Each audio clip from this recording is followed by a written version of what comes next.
What's going on, guys? It's J-Mass, and I'm back again with another dope New England adventure. So right now I'm in the beautiful town of Webster, Massachusetts.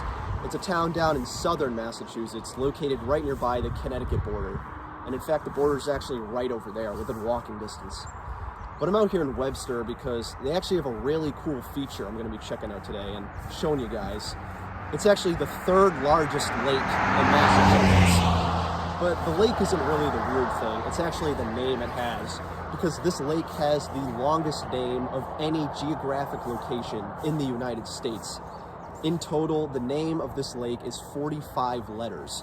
And you can probably already tell by the sign directly behind me that the name of this lake is Lake Chaubunagungamaug, Lake Chaubunagungamaug, Lake Chaubunagungamaug. Give me a second. Lake Chaubunagungamaug. That is the name of the lake in Webster, Massachusetts that currently holds the record for the longest geographic location name in the United States. Now, the name of this actually has a pretty interesting history because, as you probably can tell, the name that you're currently seeing isn't really the real official name of this lake. It's actually a slightly shorter version of this, but most people just call it Webster Lake. Of course, that's no fun. Everyone likes calling it Lake Chaubunagungamaug. But why don't I show you the lake and give you guys a little bit more history about the name, because it really is fascinating. So what exactly is the history of the name Lake Chaubunagungamaug? Well, it's neither the official nor legal name of this lake. I wouldn't even argue it's the most popular name because most people just call it Webster Lake, since that's a lot easier to pronounce. But the official and legal name of this lake, according to the town of Webster, is the much shorter version, Lake Chaubunagungamaug. And that's actually derived from a language called Loop, which is from an Algonquin language used by the Nipmuck Native Americans. The Nipmuck were the tribe that was here prior to European settlement, and they called this Lake Chaubunagungamaug, which basically translates to fishing place at the boundaries or neutral meeting grounds. Some people also say it translates to lake divided by islands.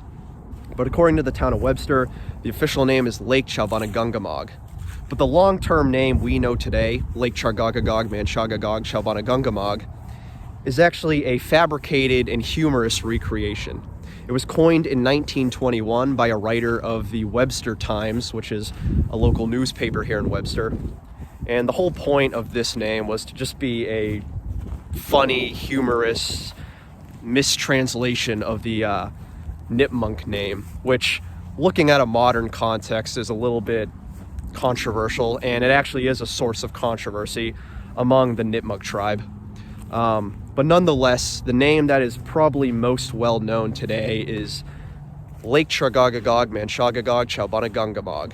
And that's the name that the town of Webster has a lot of pride in. You see that name everywhere, and I'll show you some examples shortly. But most people just call it Webster Lake just because it's easier. And by the way, if you're just wondering what the supposed translation of Lake Chaubunagungamaug is, it basically translates to, you fish on your side, I'll fish on my side, and no one shall fish in the middle. And if you're interested in seeing any instances of the official legal name being used, there's actually a placard right here for Lake Chaubunagungamaug.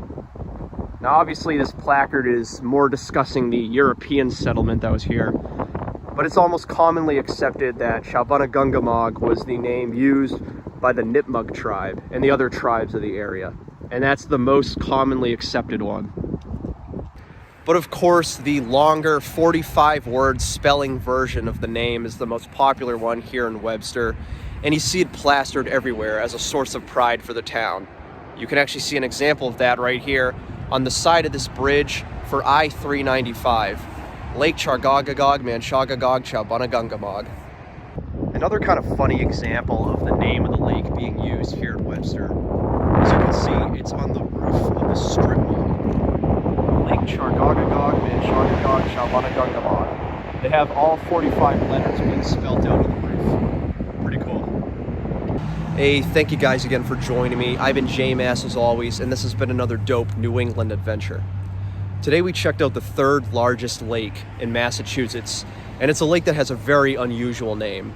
Some call it Lake Chaubunagungamaug, Chaubunagungamaug.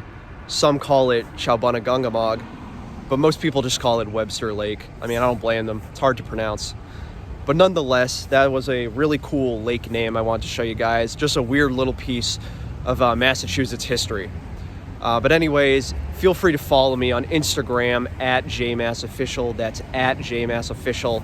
Every time I go traveling or exploring, I always post stuff there, so keep up to date with me. And I'll see you guys in the next video. I've been J-Mass, Webster, Massachusetts, Lake Chaubunagungamaug, Chaubunagungamaug. Getting really sick of saying that name. And I'll see you on the next one. Later.